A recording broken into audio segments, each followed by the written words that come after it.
الله أكبر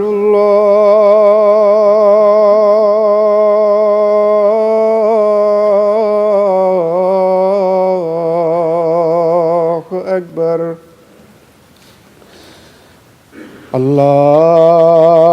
الله أكبر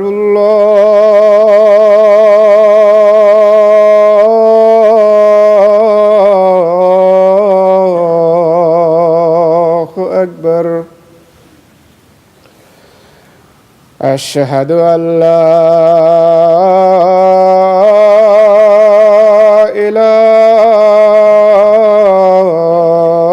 إله إلا الله أشهد أن لا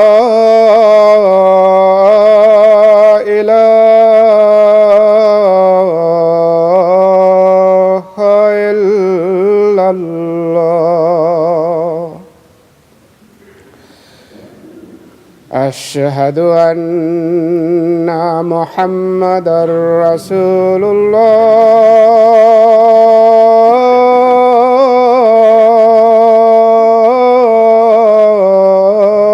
الله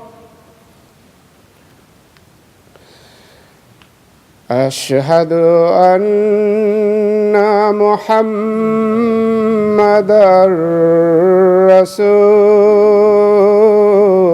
رسول الله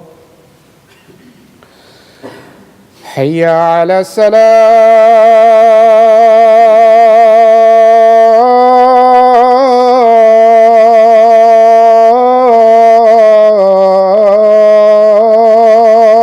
الصلاة حي على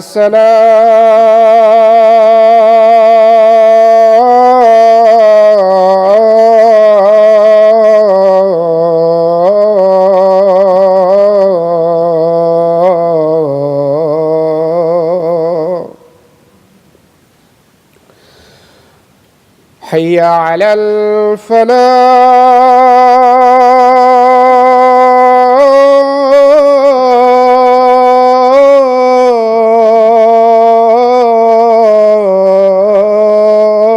الفلاح حي على الفلاح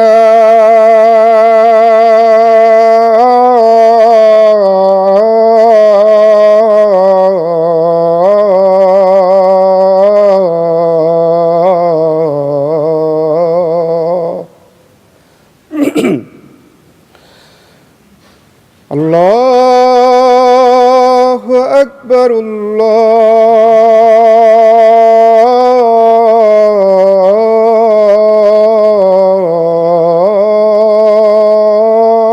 الله أكبر لا إله إلا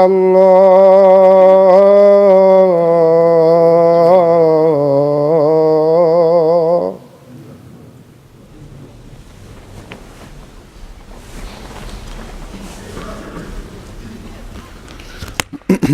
السلام عليكم ورحمة الله.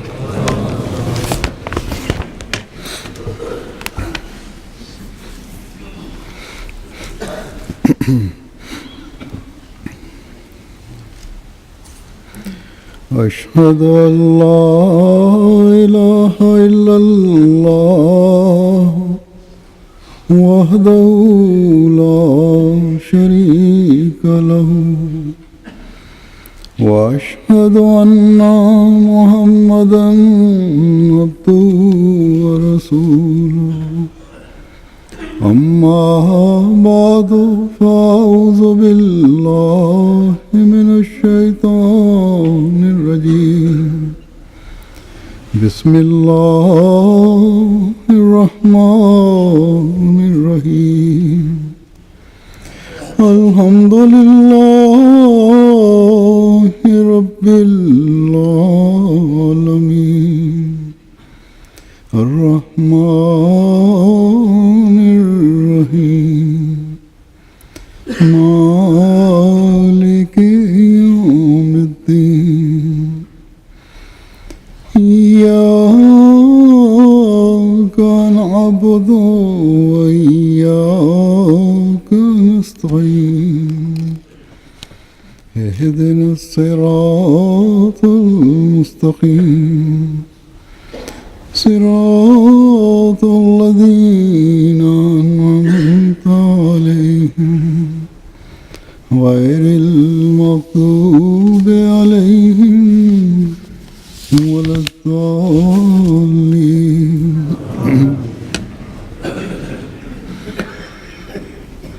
حضرت مسیح موعود علیہ الصلوۃ والسلام اپنے ایک شعری کلام میں فرماتے ہیں کہ وقت تھا وقت مسیحا نہ کسی اور کو وقت میں نہ آتا تو کوئی اور ہی آیا ہوتا. پھر آپ فرماتے ہیں اپنی کتاب میں اشتہار میں کہ بعض نادانوں کا خیال ہے کہ گویا میں نے افتراء کے طور پر الہام کا دعویٰ کیا ہے.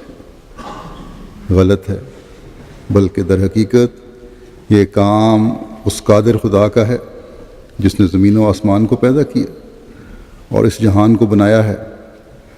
جس زمانے میں لوگوں کا ایمان خدا پر کم ہو جاتا ہے اس وقت میرے جیسا ایک انسان پیدا کیا جاتا ہے اور خدا اس سے ہم کلام ہوتا ہے اور اس کے ذریعے سے اپنے عجائب کام دکھلاتا ہے، یہاں تک کہ لوگ سمجھ جاتے ہیں کہ خدا ہے.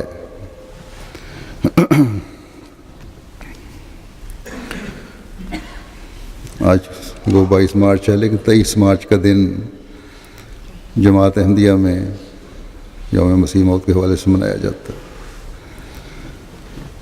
کل انشاءاللہ 23 مارچ ہے. آج میں نے اس حوالے سے یہ مناسب سمجھا کہ حضرت مسیح موعود علیہ الصلوۃ والسلام کے اپنے الفاظ میں آپ کی صداقت کا ثبوت، اللہ تعالیٰ کی تائیدات، امام الزمان کی ضرورت، مسلمانوں کو آپ کو قبول کرنے اور مقام پہچاننے کی دعوت جو آپ نے دی ہے وہ پیش کروں. جیسا کہ میں نے کہا حضرت مسلم کے اپنے الفاظ میں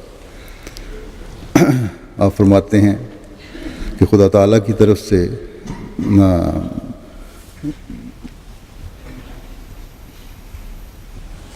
فرماتے ہیں وہ حوادث عرضی اور سماوی جو مسیح موعود کے ظہور کی علامت ہیں وہ سب میرے وقت میں ظہور پذیر ہو گئی ہیں. مدت ہوئی کہ کسوف و خسوف رمضان کے مہینے میں ہو چکا ہے. چاند اور سورج گرہن کا جو نشان تھا وہ ظاہر ہو چکا ہے اور ستارہ ذو السنین بھی نکل چکا ہے، دمدار ستارہ. اور زلزلے بھی آئے اور مری بھی پڑی، یعنی ایسی بیماری جو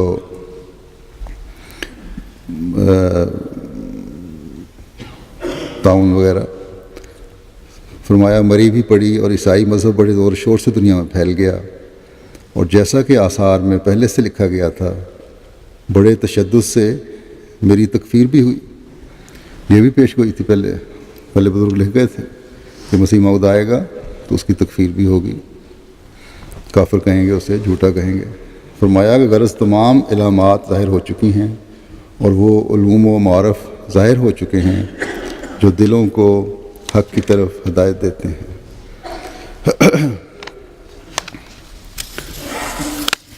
بس یہ ایک آپ نے اپنی صداقت کے بارے میں فرمایا کہ یہ چیزیں ساری ظاہر ہو رہی ہیں، پھر بھی تم لوگ ہوش نہیں کرتے۔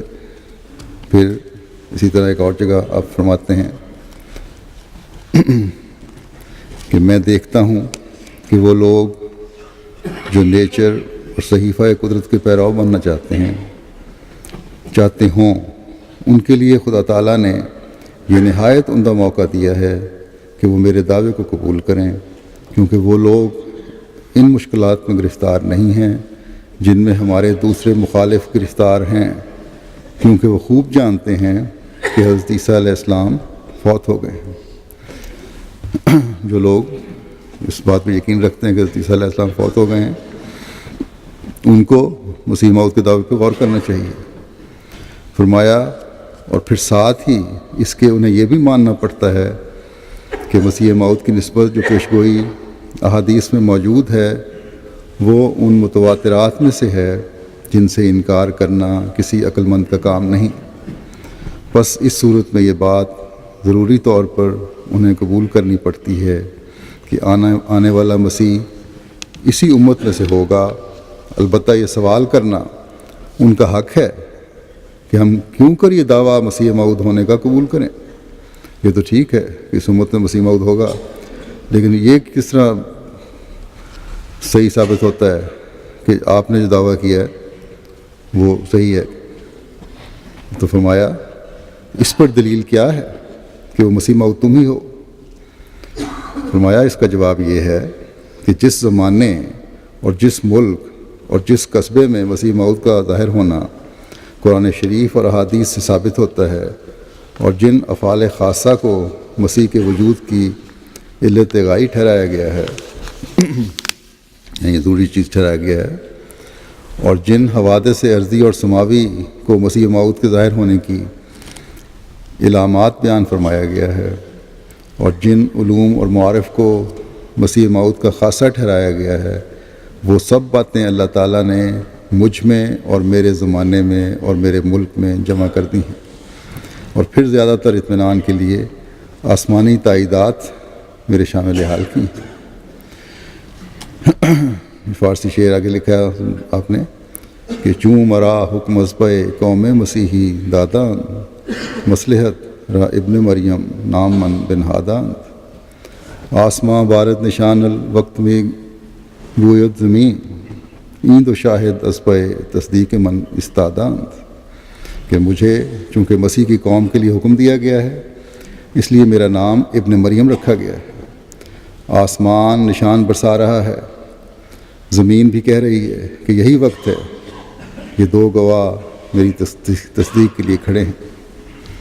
فرماتے ہیں اب تفصیل اس کی یہ ہے کہ اشارات نص قرآنی سے ثابت ہوتا ہے کہ ہمارے نبی صلی اللہ علیہ وسلم مسیل موسیٰ ہیں، اور آپ کا سلسلہ خلافت حضرت موسیٰ کے سلسلہ خلافت سے بالکل مشابہ ہے، اور جس طرح حضرت موسیٰ کو وعدہ دیا گیا تھا کہ آخری زمانے میں، یعنی جب کہ سلسلہ اسرائیلی نبوت کا انتہا تک پہنچ جائے گا اور بنی اسرائیل کئی فرقے ہو جائیں گے اور ایک دوسرے کی تکذیب کرے گا اور ایک دوسرے کی تکذیب کرے گا، یہاں تک کہ بعض کو کافر کہیں گے، تب اللہ تعالیٰ ایک خلیفہ حامی دین موسیٰ یعنی حضرت عیسیٰ علیہ السلام کو پیدا کرے گا، اور وہ بنی اسرائیل کی مختلف بھیڑوں کو اپنے پاس اکٹھی کرے گا اور بھیڑیے اور بکری کو ایک جگہ جمع کر دے گا، اور سب قوموں کے لیے ایک حکم بن کر اندرونی اختلاف کو درمیان سے اٹھا دے گا۔ مسئلہ یہ ہے کہ مظلوم قوموں کو اور ظالم قوموں کو اکٹھا کرے گا، یہ عیسیٰ کے لیے تھا، اور بغض اور کینوں کو دور کر دے گا۔ یہی وعدہ قرآن میں بھی دیا گیا تھا، جس کی طرف یہ آیت اشارہ کرتی ہے کہ آخرین منہم لما یلحقوا بہم، اور حدیثوں میں اس کی بہت تفصیل ہے، چنانچہ لکھا ہے کہ یہ امت بھی اسی قدر فرقے ہو جائیں گے جس قدر کے یہود کے فرقے ہوئے تھے، اور ایک دوسرے کی تکذیب اور تکفیر کرے گا، ایک دوسرے کو جھوٹا اور کافر کہیں گے، اور یہ سب لوگ اناد اور بغض باہمی میں ترقی کریں گے،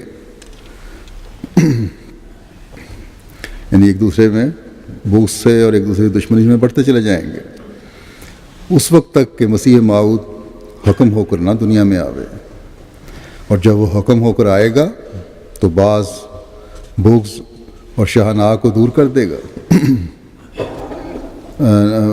آئے گا تو بغض اور شہناہ کو دور کر دے گا، یعنی بغض اور کینہ اور دشمنی جو ہے اس کو دور کر دے گا، اور اس کے زمانے میں بھیڑیا اور بکری ایک جگہ جمع ہو جائیں گے، یہ ظالم اور مظلوم جو ہیں یا کمزور اور طاقتور جو ہیں وہ اکٹھے ہو کر ایک دین پر قائم ہوں گے، اور صرف خدا تعالیٰ کی جو رضا ہے اس کو حاصل کرنے کی کوشش کریں گے۔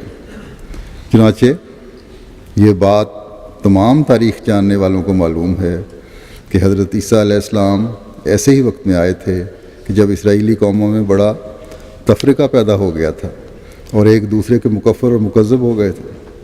اسی طرح یہ عاجز بھی ایسے وقت میں آیا ہے کہ جب اندرونی اختلافات انتہا تک پہنچ گئے اور ایک فرقہ دوسرے کو کافر بنانے لگا،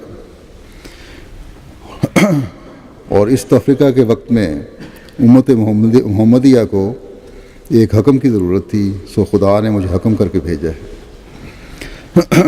آج بھی اب دیکھ لیں یہ کفر کے فتوے ایک دوسرے پہ لگاتے ہیں، چاہے جماعت احمدیہ کے لیے ایک ہو جائیں، اکٹھے ہو جائیں کافر بنانے کے لیے، گالیاں دینے کے لیے، لیکن پھر بھی ایک دوسرے پر ان کے فتوے جو ہیں وہ قائم ہیں۔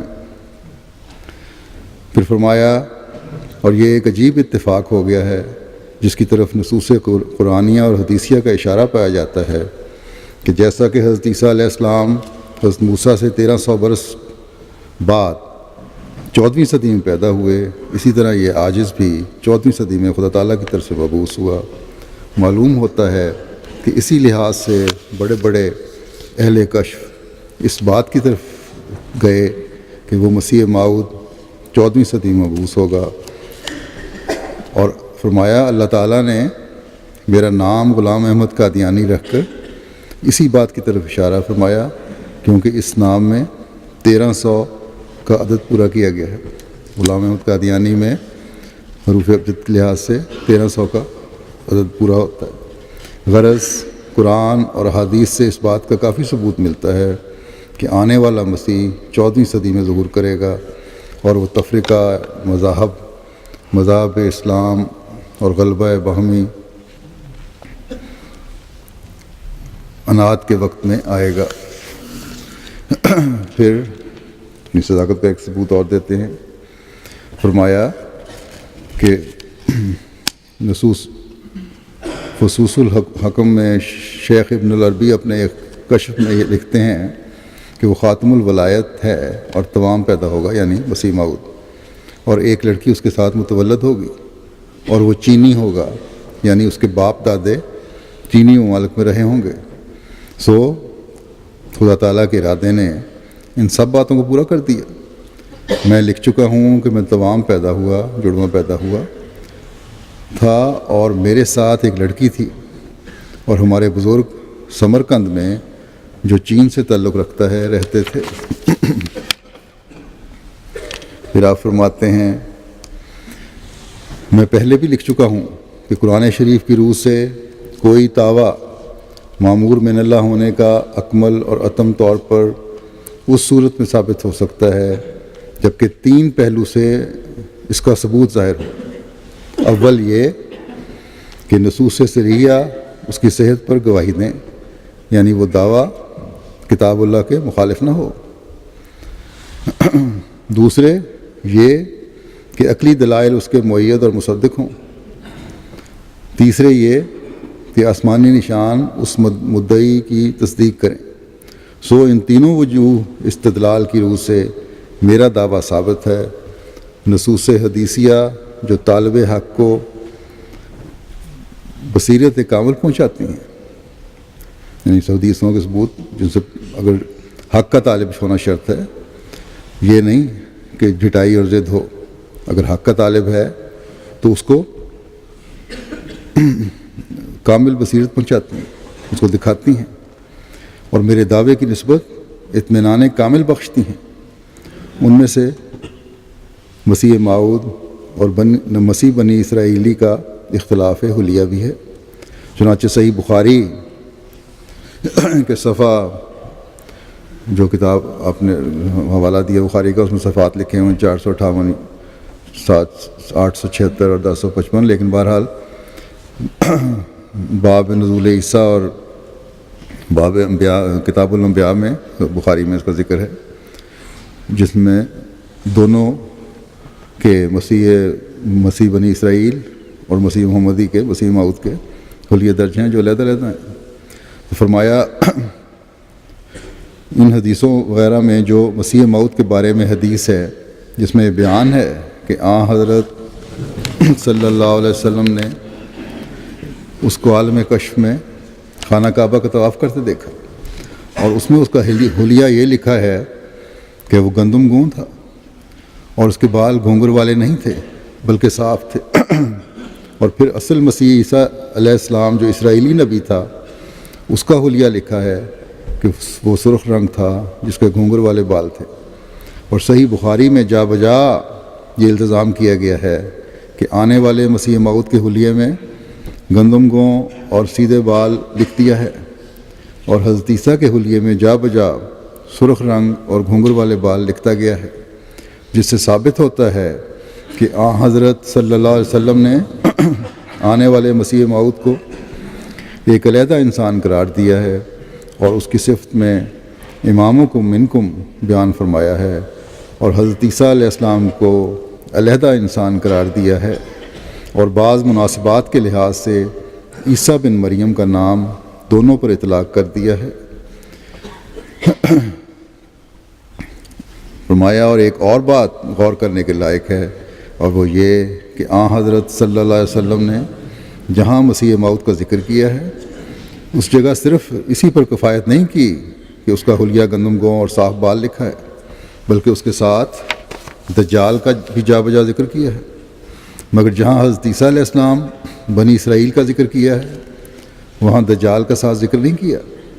بس اس سے بھی ثابت ہوتا ہے کہ حضرت صلی اللہ علیہ وسلم کی نظر میں عیسیٰ بن مریم دو تھے، ایک وہ جو گندم گوں اور صاف بالوں والا ظاہر ہونے والا تھا، جس کے ساتھ دجال ہے، اور دوسرا وہ جو سرخ رنگ اور گھنگریالے بالوں والا ہے اور بنی اسرائیلی ہے، جس کے ساتھ دجال نہیں۔ اور یہ بات بھی یاد رکھنے کے لائق ہے کہ حضرت عیسیٰ علیہ السلام شامی تھے، اور شامیوں کو آدم یعنی گندم گوں ہرگز نہیں کہا جاتا، مگر ہندیوں کو آدم یعنی گندم گوں کہا جاتا ہے۔ اس دلیل سے بھی معلوم ہوتا ہے کہ وہ گندم گوں مسیح موعود جو آنے والا بیان کیا گیا ہے، وہ ہرگز شامی نہیں ہے بلکہ ہندی ہے۔ اس جگہ یاد رہے کہ نصارہ کی تاریخ سے بھی یہی ثابت ہوتا ہے کہ حضرت عیسیٰ گندم گوں نہیں تھے بلکہ عام شامیوں کی طرح سرخ رنگ تھے، مگر آنے والے مسیح موعود کا حلیہ ہرگز شامیوں کا حلیہ نہیں ہے، جیسا کہ حدیث کے الفاظ سے ظاہر ہے۔ پھر آپ فرماتے ہیں کہ اس وقت کے مولوی اگر دیانت اور دین پر قائم ہو کر سوچیں تو انہیں ضرور اقرار کرنا پڑے گا کہ 14ویں صدی کے مجدد کا کام کسر صلیب ہے، اور چونکہ یہ وہی کام ہے جو مسیح موعود سے مخصوص ہے، اس لیے بالضرورت یہ نتیجہ نکلتا ہے کہ 14ویں صدی کا مجدد مسیح موعود چاہیے۔ اور اگر 14ویں صدی میں فسق و فجور بھی مثل شراب خوری و زنا کاری وغیرہ بہت پھیلے ہوئے ہیں،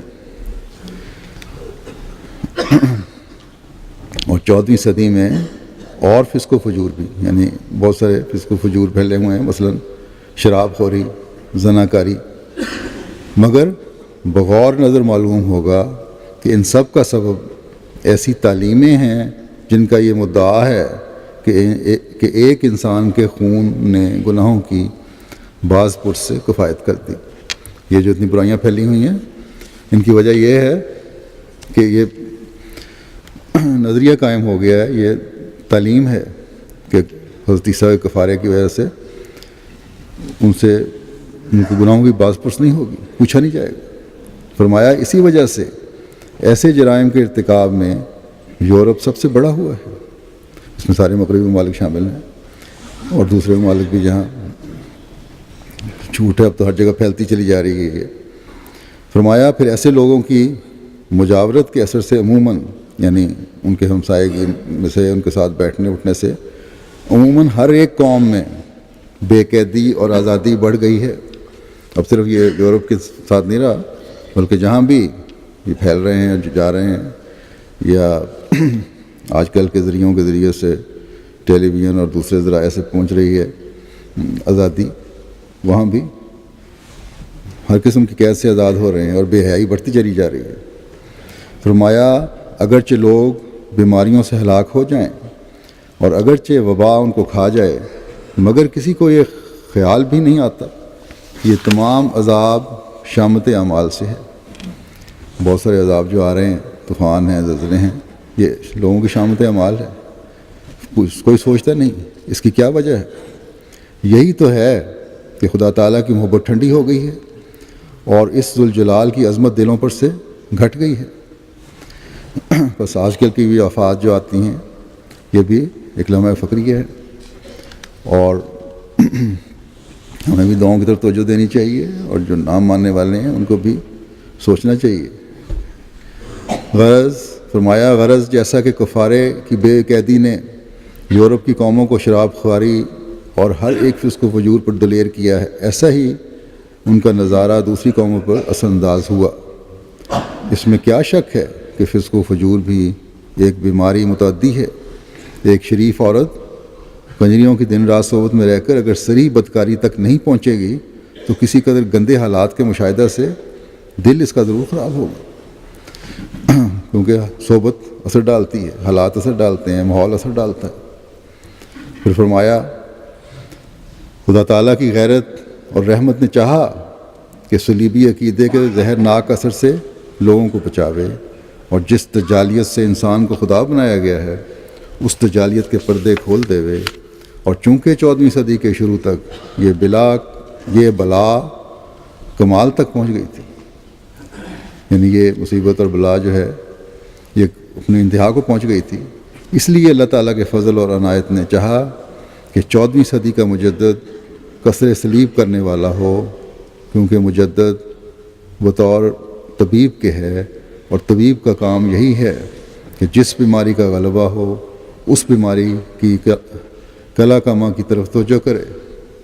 بس اگر یہ بات صحیح ہے کہ کسر صلیب مسیح موت کا کام ہے، تو یہ دوسری بات بھی صحیح ہے کہ 14ویں صدی کا مجدد جس کا فرض کسر صلیب ہے مسیح موعود ہے۔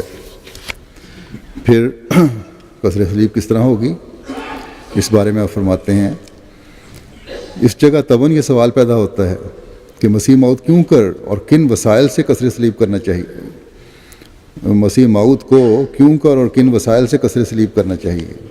کیا جنگ اور لڑائیوں سے جس طرح ہمارے مخالف مولویوں کا عقیدہ ہے، یا کسی اور طور سے؟ اس کا جواب یہ ہے کہ مولوی لوگ خدا ان کے حال پر رحم کرے اس عقیدے میں سراسر غلطی پر ہیں۔ مسیح موعود کا منصب ہرگز نہیں ہے کہ وہ جنگ اور لڑائیاں کرے، بلکہ اس کا منصب یہ ہے کہ حجج عقلیہ یعنی عقلی دلائل سے اور آیات سماویہ آسمانی نشانات سے اور دعا سے اس فتنے کو فروغ کرے۔ یہ 3 ہتھیار خدا تعالیٰ نے اس کو دیے ہیں، اور تینوں میں ایسی اعجازی قوت رکھی ہے جس میں اس کا غیر ہرگز اس سے مقابلہ نہیں کر سکے گا۔ آخر اسی طور سے صلیب توڑا جائے گا، یہاں تک کہ ہر ایک محقق نظر سے اس کی عظمت اور بزرگی جاتی رہے گی۔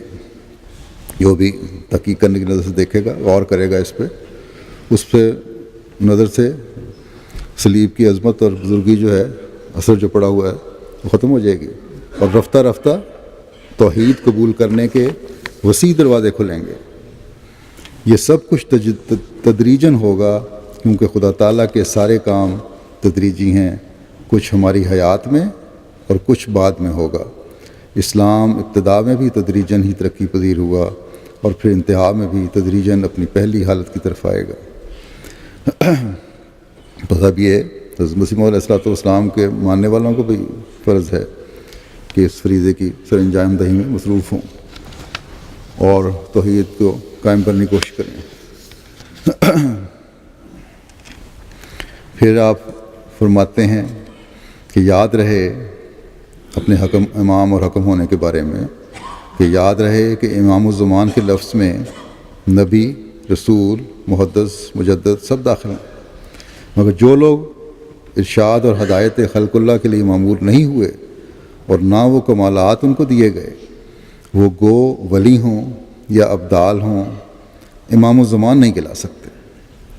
اور اب بالآخر یہ سوال باقی رہا کہ اس زمانے میں امام الزمان کون ہے، جس کی پیروی تمام عام مسلمانوں اور زاہدوں اور خواب بینوں اور ملہموں کو کرنی خدا تعالیٰ کی طرف سے فرض قرار دیا گیا ہے۔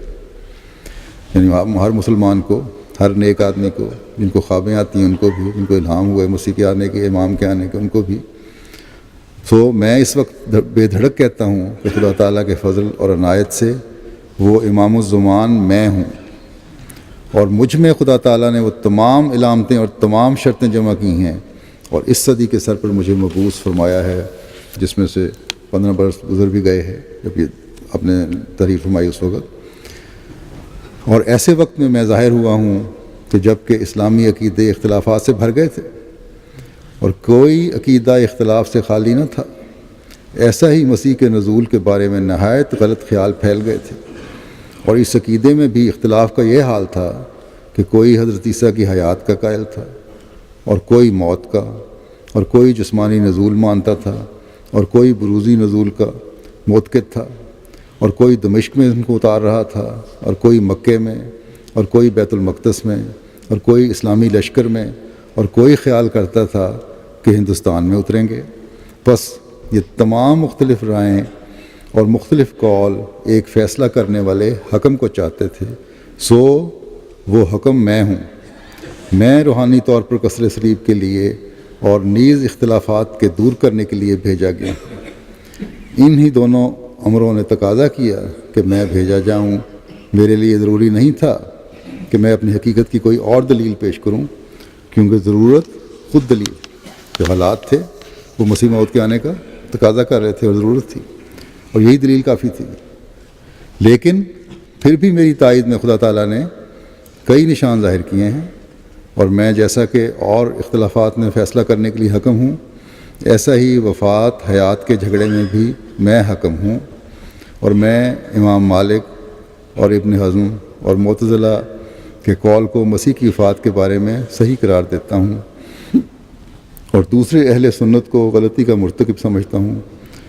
میں بحیثیت حکم ہونے کے ان جھگڑا کرنے والوں میں یہ حکم صادر کرتا ہوں کہ نزول کے اجمالی معنوں میں یہ گروہ اہل سنت کا سچا ہے، کیونکہ مسیح کا بروزی طور پر نزول ہونا ضروری تھا۔ ہاں، نزول کی کیفیت بیان کرنے میں ان لوگوں نے غلطی کھائی۔ ایک حد تک تو سچا ہے کہ نزول بروزی ہونا تھا، لیکن کیفیت میں غلطی کھائی۔ نزول صفت بروزی تھا نہ کہ حقیقی، اور مسیح کی وفات کے مسئلے میں معتزلہ اور امام مالک اور ابن حزم وغیرہ ہم کلام ان کے سچے ہیں، کیونکہ بموجب نص صریح آیت کریمہ یعنی آیت فلما توفیتنی کے مسیح کا عیسائیوں کے بگڑنے سے پہلے وفات پانا ضروری تھا۔ یہ میری طرف سے بطور حکم کے فیصلہ ہے۔ اب جو شخص میرے فیصلہ کو قبول نہیں کرتا وہ اس کو قبول نہیں کرتا جس نے مجھے حکم مقرر فرمایا ہے۔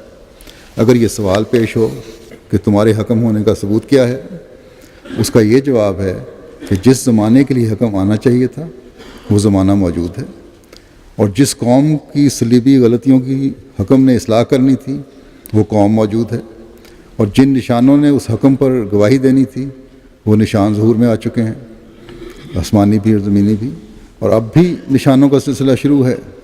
آسمان نشان ظاہر کر رہا ہے، زمین نشان ظاہر کر رہی ہے، اور مبارک وہ جن کی آنکھیں اب بند نہ رہیں۔ اللہ تعالیٰ امت مسلمہ کی آنکھیں کھولے اور حکم کو ماننے والے بنے۔ پھر آپ فرماتے ہیں، میرے مخالف اپنے دلوں میں آپ ہی سوچیں، اگر میں در حقیقت وہی مسیح موعود ہوں جس کو حضرت صلی اللہ علیہ وسلم نے اپنا ایک بازو قرار دیا ہے اور جس کو سلام بھیجا ہے اور جس کا نام حکم اور عدل اور امام اور خلیفۃ اللہ رکھا ہے۔ تو کیا ایسے شخص پر ایک معمولی جو ترکی کے بادشاہ کا ذکر ہے لیکن بہرحال اس کو چھوڑتا ہوں، فرمایا کہ ایسے شخص پر لعنتیں بھیجنا، اس کو گالیاں دینا جائز تھا بادشاہ کا یا کسی کا بھی؟ ذرا اپنے جوش کو تھام کے سوچیں، نہ میرے لیے بلکہ اللہ اور رسول کے لیے، کہ کیا ایسے مدعی کے ساتھ ایسا کرنا روا تھا؟ میں زیادہ کہنا نہیں چاہتا کیونکہ میرا مقدمہ تم سب کے ساتھ آسمان پر ہے۔ اگر میں وہی ہوں جس کا وعدہ نبی صلی اللہ علیہ وسلم کے پاک لبوں نے کیا تھا تو تم نے نہ میرا بلکہ خدا کا گناہ کیا ہے۔ اور اگر پہلے سے آثار صحیحہ میں یہ وارد نہ ہوتا کہ اس کو دکھ دیا جائے گا اور اس پر لعنتیں بھیجی جائیں گی، جیسے پہلے بھی ذکر ہو چکا ہے، تو تم لوگوں کی مجال نہ تھی جو تم مجھے وہ دکھ دیتے جو تم نے دیا۔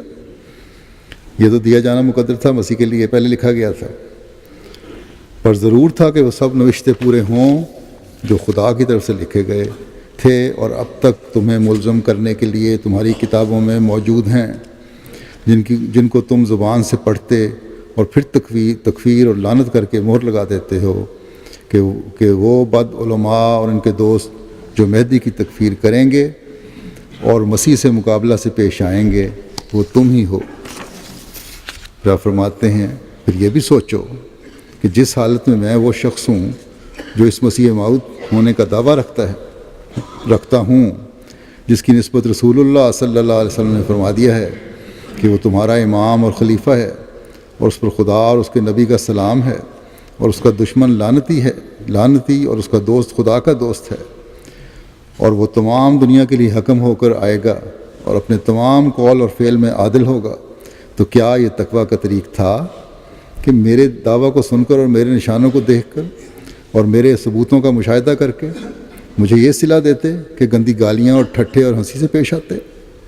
کیا نشان ظاہر نہیں ہوئے؟ کیا آسمانی تائیدیں ظہور میں نہیں آئیں؟ کیا ان سب وقتوں اور موسموں کا پتہ نہیں لگ گیا جو احادیث اور آثار میں بیان کی گئی تھیں؟ تو پھر اس قدر کیوں بے باکی دکھلائی گئی؟ ہاں اگر میرے دعوے میں اب بھی شک تھا یا میرے دلائل اور نشانوں میں کچھ شبہ تھا تو غربت اور نیک نیتی، عاجزی اور نیک نیتی سے اور خدا ترسی سے اس شبہ کو دور کرایا ہوتا۔ آپ فرماتے ہیں میں نے بار بار کہا کہ آؤ اپنے شکوک مٹا لو، اپنے شکوک اور شبہ جو ہیں مٹا لو، پر کوئی نہیں آیا۔ میں نے فیصلہ کے لیے ہر ایک کو بلایا پر کسی نے اس طرف رخ نہیں کیا۔ میں نے کہا کہ تم استخارہ کرو اور رو رو کر خدا تعالیٰ سے چاہو کہ وہ تو تم پر حقیقت کھولے، پر تم نے کچھ نہ کیا اور تکذیب سے بھی باز نہ آئے۔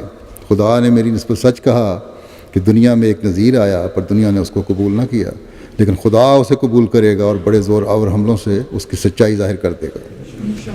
کیا یہ ممکن ہے کہ ایک شخص در حقیقت سچا ہو اور ضائع کیا جائے؟ کیا یہ ہو سکتا ہے کہ ایک شخص خدا کی طرف سے ہو اور برباد ہو جائے؟ اے لوگو تم خدا سے مت لڑو، یہ وہ کام ہے جو خدا تمہارے لیے اور تمہارے ایمان کے لیے کرنا چاہتا ہے، اس کے مزاحم مت ہو۔ اگر تم بجلی کے سامنے کھڑے ہو سکتے ہو مگر خدا کے سامنے تمہیں ہرگز طاقت نہیں۔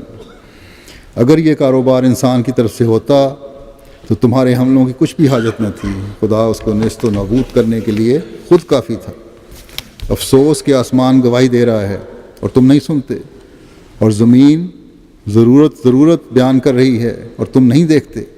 اے بدبخت قوم، اٹھ اور دیکھ کہ اس مصیبت کے وقت میں جو اسلام پیروں کے نیچے کچلا گیا اور مجرموں کی طرح بے عزت کیا گیا، وہ جھوٹوں میں شمار کیا گیا، وہ ناپاکوں میں لکھا گیا، تو کیا خدا کی غیرت ایسے وقت میں جوش نہ مارتی؟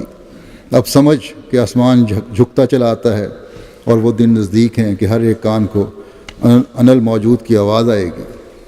اللہ تعالیٰ مسلمانوں کے کان کھولے اور یہ آواز سننے والے ہوں۔ اس کے بعد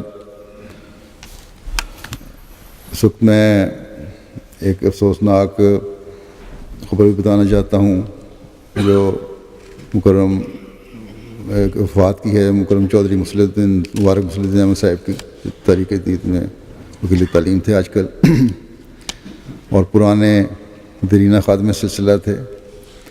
16 مارچ کو 79 سال کی عمر میں ان کی وفات ہوئی ہے۔ انا للہ و انا الیہ راجعون۔ آپ 21 جون 1934 میں پیدا ہوئے مکرم صوفی غلام محمد صاحب کے گھر میں، جو صحابی تھے۔ آپ کے دادا بھی صحابی تھے، والد بھی۔ حضرت مسیح موعود علیہ السلام کے 313 صحابہ میں سے تھے آپ کے دادا، اور 5 جون 1895 میں ان کی بیعت تھی۔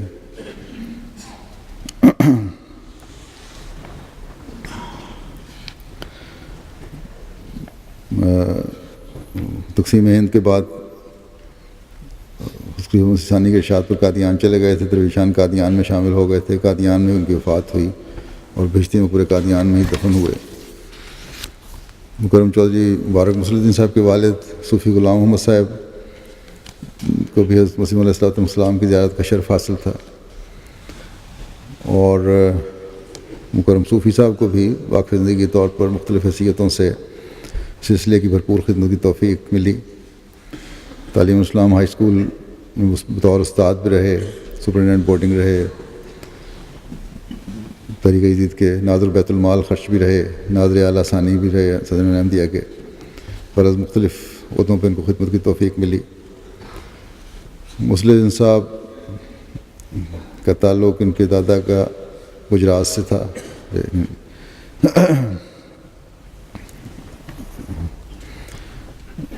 18 جون 1949 کو ان کے والدین نے تو پہلے ان کو پیش کیا تھا وقف کے لیے۔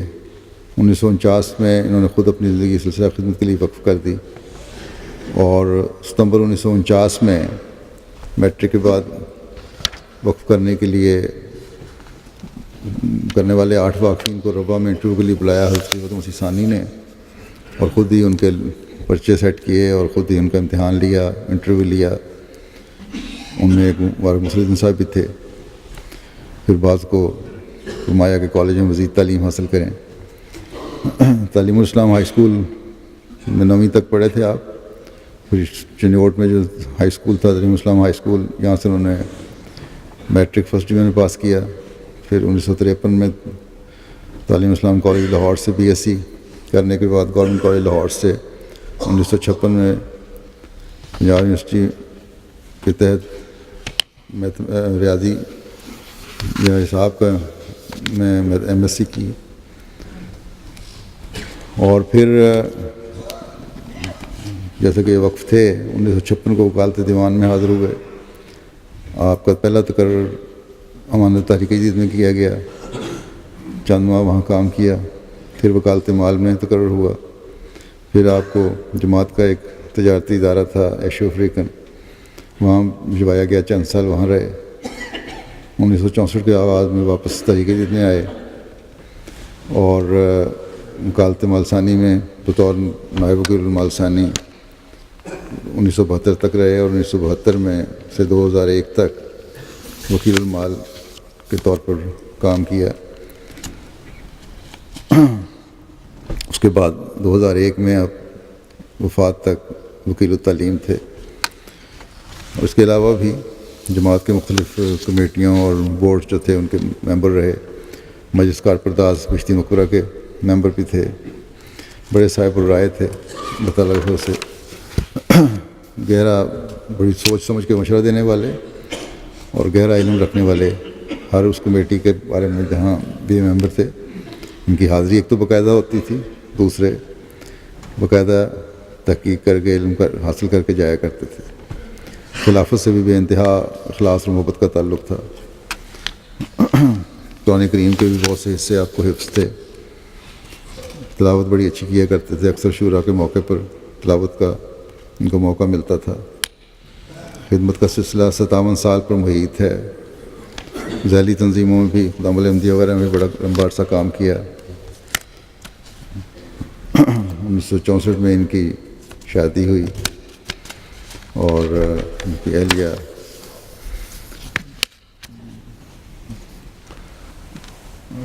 بھی صحابی حضرت مسیح علیہ السلام کی پوتی تھیں، کھارے کے رہنے والے تھے۔ صوفیزر غلام رسول صاحب ان کے والد تھے۔ ان کے 3 بیٹے اور 2 بیٹیاں ہیں۔ اہلیہ بیان کرتی ہیں کہ گھر میں آئے مہمان یا کام کرنے والے اگر سلسلہ یا نظام کے خلاف کبھی کوئی بات کرتے تو انہیں سختی سے منع فرماتے، اور کبھی سلسلے کے خلاف بات برداشت نہیں کرتے تھے۔ یہ لجنہ کی پاکستان کی نائب صدر ہیں، ان کی اہلیہ کہتی ہیں جب میں لجنہ کے کام کے لیے مجھے دورہ جات کے لیے جانا ہوتا تو کبھی مجھے منع نہیں کیا، بلکہ جماعتی کاموں میں ہمیشہ ولیت دیتے رہے، اور بعض موقع ایسے بھی آئے کہ ٹھیک ہے لجنہ کا کام کرو، کھانا بھی خود پکانا پڑا تو پکا لیا۔ ان کے بیٹے منصور انجم صاحب لکھتے ہیں کہ بنگلہ دیش کے دورے میں نے بھجوایا تھا ان کو کچھ سال پہلے۔ وہاں ان کو شدید دل کی تکلیف بڑی پرانی چل رہی تھی، 30 سال سے تقریباً ان کو دل کی تکلیف شروع ہوئی اور سانس بھی رکنے لگ گیا۔ تو کہتے میں نے ان کو فون کیا کہ میں آ جاتا ہوں بنگلہ دیش، میرا آنا کینیڈا سے آسان ہے۔ انہوں نے جواب دیا کہ نہیں، یہاں خلیفہ وقت کے کہا ہوا ہے اور جماعت پورا خیال رکھ رہی ہے، تمہیں آنے کی ضرورت نہیں ہے، اور کوئی بات بھی ہوتی تو وہ خلیفہ وقت سے ضرور پوچھتے۔ ان کے بیٹے حافظ ناصر الدین، یہ بھی حافظ قرآن تھے، ان کے بیٹے لکھتے ہیں کہ میرے والد صاحب کے پاس مختلف لوگوں کی امانتیں تھیں، اور لوگوں کی امانتوں اور چندوں اور وصیتوں کا حساب بھی آپ کے پاس ہوتا تھا، جو آپ باقاعدگی سے ادائیگیاں کرتے اور پھر ان کو اطلاع کرتے تھے۔ مجد الدین صاحب ان کے بیٹے ہیں، وہ کہتے ہیں کہ گھر میں کبھی کوئی بات ہوتی، عام معاملات میں بھی، تو بات کر رہے ہوتے، تھوڑی دیر کے بعد یہ آتے اور کہتے کہ میں نے اس بارے میں مشورے کے لیے اور دعا کے لیے خلیفہ وقت کو خط لکھ دیا ہے۔ ہر بات جو تھی وہ پوچھا کرتے تھے، چاہے وہ گھریلو ہو، اور کہا کرتے تھے کہ وقف زندگی کبھی بھی کسی چیز کا تقاضا نہیں کرتا۔ وقف زندگی کے فارم میں اب تو مختلف شرائط بنا دی گئی ہیں۔ کہتے ہیں ہمارے سامنے جو وقف زندگی کا تھا وقت میں پیش ہوا، اس میں صرف یہی ایک شرط تھی کہ مطالبہ نہیں کرنا،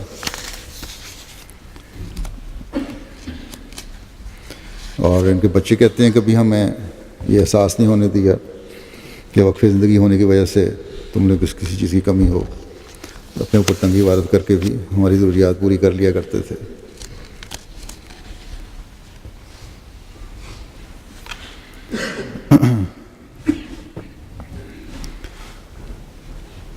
مصلح الدین صاحب کے والد بھی واقف زندگی تھے، اور ان کا اکلوتا بیٹا تھے مصلح الدین صاحب، 7 بہنوں کے بھائی، ان کو بھی انہوں نے وقف کیا، اور کبھی بھی کسی قسم کے تنگی کا شکوہ نہیں کیا۔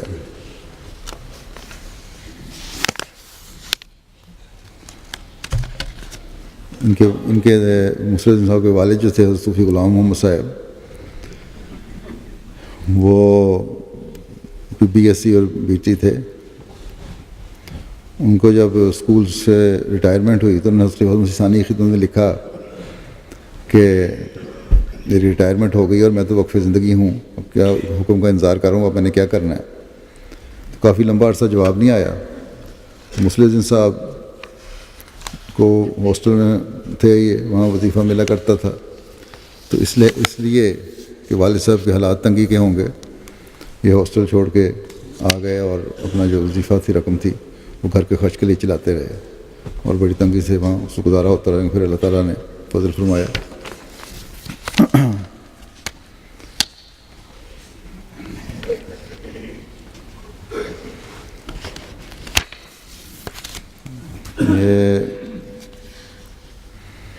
یہ واقعہ لکھتے ہیں، ایک کہتے ہیں کہ میں ایک دفعہ اپنے اسلام آباد گیا کسی جماعتی کام سے، تو میں ایک دوست تھا، اس کو میں عرصے سے نہیں ملا تھا، اس کے پاس گیا، وہ باتوں میں پوچھنے لگا تو میں آج کل تم نائب وکیل المعال بھی ہو، جماعت کے حالات تب اچھے ہیں، تمہیں کیا الاؤنس ملتا ہے، کتنا ملتا ہے۔ مقصد اس کا پوچھنے کا یہ تھا کہ اب تمہاری الاؤنس جو ہے، تنخواہ جو ہے زیادہ ہونی چاہیے۔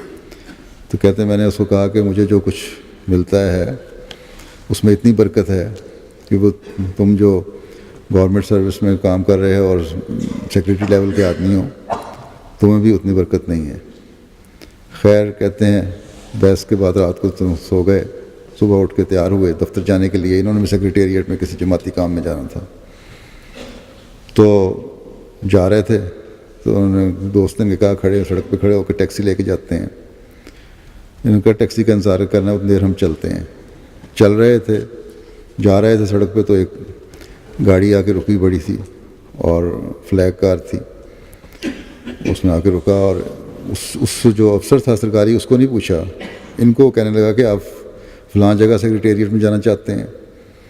انہوں نے کہا ہاں، کہ ہاں مجھے پہلے بڑا دل میں خیال آیا کہ آپ وہاں جانا چاہتے ہیں، آپ بیٹھیں. انہوں نے کہا یہ گاڑی کس کی ہے؟ فلاں جنرل صاحب کی گاڑی ہے اور میں وہاں جا رہا ہوں. تو خیر وہاں گئے اندر اور فلیگ کار تھی، گیٹ بھی کھل گیا، کسی نے پوچھا بھی نہیں. تو انہوں نے اپنے دوست کو کہا دیکھو اگر تم ٹیکسی میں جاتے تو 15-16 روپے تمہارے خرچ ہونے تھے، لیکن اس طرح وقف زندگی اللہ تعالیٰ مدد فرماتا ہے کہ ایک فلیگ کار رکی، نہ میں اس کو جانتا ہوں نہ وہ مجھے جانتا ہے، اور میری وجہ سے اس نے تمہیں نہیں پوچھا بلکہ مجھے پوچھا، اور میری وجہ سے اندر دفتر میں بھی چلے گئے. گیٹ پہ جو نام لکھنا ہوتا تھا یا بتانا پڑتا تھا، تعارف کرانا پڑتا تھا، وہ بھی نہیں ہوا اور ہم سیدھے اندر چلے گئے. تو یہ فضل ہیں جو وقف زندگی کے ساتھ اللہ تعالیٰ فرماتا ہے.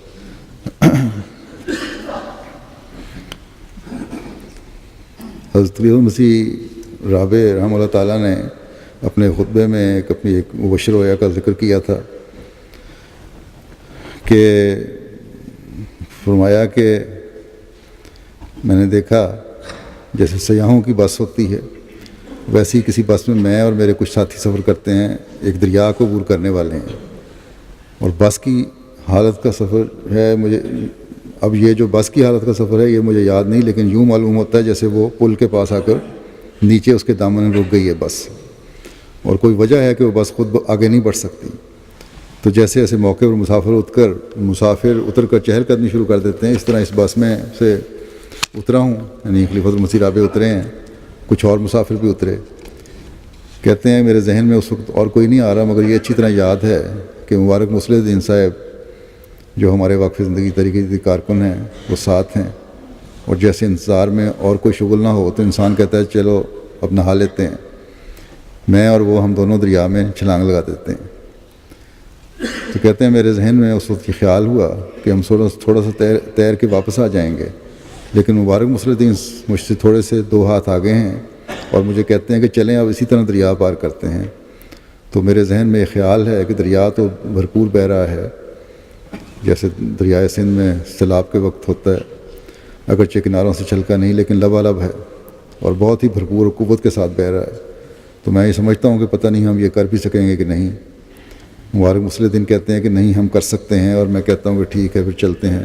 لیکن مجھے حیرت ہوتی ہے کہ اگرچہ میں کوئی ایسا تیراک نہیں، مگر تیراکی کے غیر معمولی طاقت پیدا ہوتی ہے اور چند ہاتھوں میں بڑے بڑے فاصلے طے ہونے لگتے ہیں، یہاں تک کہ جب مڑ کے دیکھتا ہوں تو وہ پچھلا کنارہ بہت دور رہ جاتا ہے، اور پھر 2-4 ہاتھ لگانے سے وہ باقی دریا بھی عبور ہو جاتا ہے اور دوسری طرف ہم کنارے لگتے ہیں. اور تعجب کی بات یہ ہے کہ اگرچہ مبارک مصلح الدین مجھے رویا میں اپنے آگے دکھائی دیتے ہیں، مگر جب کنارے لگتا ہوں تو پہلے میں لگتا ہوں پھر وہ لگتے ہیں، اور اس طرح ہم دوسری طرف پہنچ جاتے ہیں. اور پھر یہ جائزہ لے رہے ہیں کس طرح یہاں سے باہر نکل کر دوسرے کنارے سے باہر کی عام دنیا میں ابھریں. تو پھر لکھتے ہیں آپ کہ رویا یہاں ختم ہو گئی، جو ایسی رویا تھی جو عام طور پر دستور کے مطابق انسان کے ذہن میں آتی نہیں. اس لیے رویا ختم ہونے کے بعد میرے ذہن پر یہ بڑا بھاری اثر تھا کہ یہ ایک واضح پیغام ہے جس میں اللہ تعالیٰ کی کسی نئی منزل کی فتح کرنے کی خوشخبری دے رہا ہے. اور اگرچہ ایک حصہ اس کا ابھی تک مجھے واضح نہیں ہوا کہ وہ ساتھی جو ہم سے پیچھے ہیں وہ کیوں چھوڑے گئے اور ہم 2 کیوں آگے نکل آئے، لیکن بہرحال ذہن میں یہ تاثر ضرور ہے کہ اس میں کوئی انذار نہیں بلکہ خوشخبری تھی کہ دریا کی موجوں نے اگرچہ بس کو روک دیا لیکن ہمارے سفر کی راہ میں حائل نہیں ہو سکی. تو بہرحال یہ بابرکت رویا بھی تھی، اس میں یہ بھی ساتھی ان کو دیکھا انہوں نے، ان کے نام کے لحاظ سے بھی مبارک خواب ہے، جماعت کی ترقیات بھی اس میں ہیں.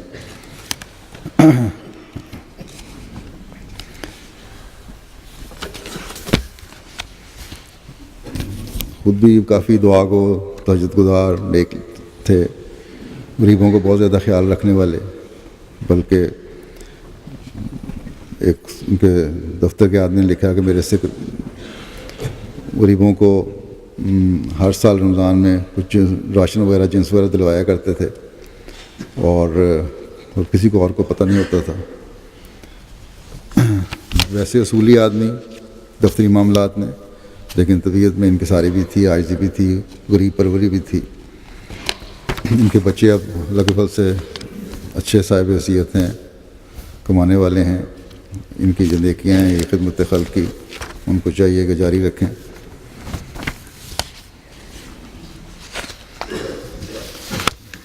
ان کی خواہش تھی اپنی ایک بیٹی کو ڈاکٹر بنانے کی، لیکن کہتی ہیں جب ہم ملنے گئے اس رابع کو تو انہوں نے کہا کہ لڑکیاں ڈاکٹر بن جائیں تو پھر بڑا مسئلہ ہوتا ہے، گھریلو کاموں میں مشکل پڑتی ہے. تو بس اتنی بات کی تھی. تو انہوں نے اس ارادہ ترک کر دیا. پھر بعد میں خیر اللہ تعالیٰ نے اس لڑکی پہ اس طرح فضل فرمایا کہ کینیڈا جا کے اس کو پی ایچ ڈی کر کے ڈاکٹر بننے کی اللہ تعالیٰ نے توفیق دی.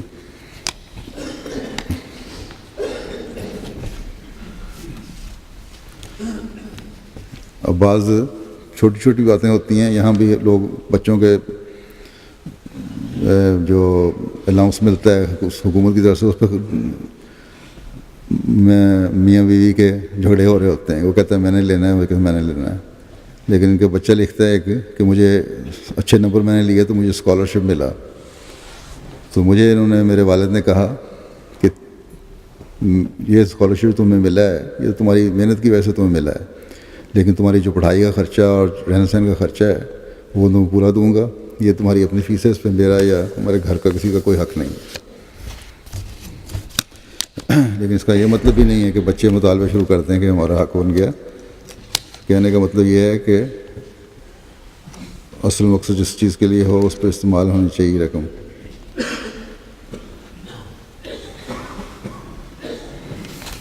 پوری صاحب نے لکھا ہے کہ ان کے 1985 سے ان کو دل کی تکلیف تھی اور ایسے حالات آئے کہ لگتا تھا کہ اب ختم گئی زندگی، ختم ہوئی اب گئی. لیکن اللہ تعالیٰ نے مختلف موقعوں پر اس طرح نکالا ان کو موت کے منہ سے کہ کہتے ہیں مختلف کانفرنسز میں، سیمینارز میں ان کا کیس بیان کرتا رہا ہوں اور یہ نشان بتاتا رہا ہوں. تو ڈاکٹر ہمیشہ یہ کہتے تھے کہ یہ معجزہ ہوتا ہے تمہارے مریض کے ساتھ. بنگلہ دیش جب گئے ہیں، جیسا کہ میں نے کہا، اس وقت بھی مجھے بڑی فکر تھی ان کی، کیونکہ میں نے بھیجا تھا اور باوجود اس سے ان کے بیمار ہیں بھیجا تھا کہ خیریت سے واپس آ جائیں. باہر اللہ تعالیٰ نے نہ صرف خیریت سے لایا اور بلکہ کئی سال ان کو زندگی بھی عطا فرمائی، اور نہ صرف زندگی بلکہ بڑی فعال زندگی گزاری ہے انہوں نے.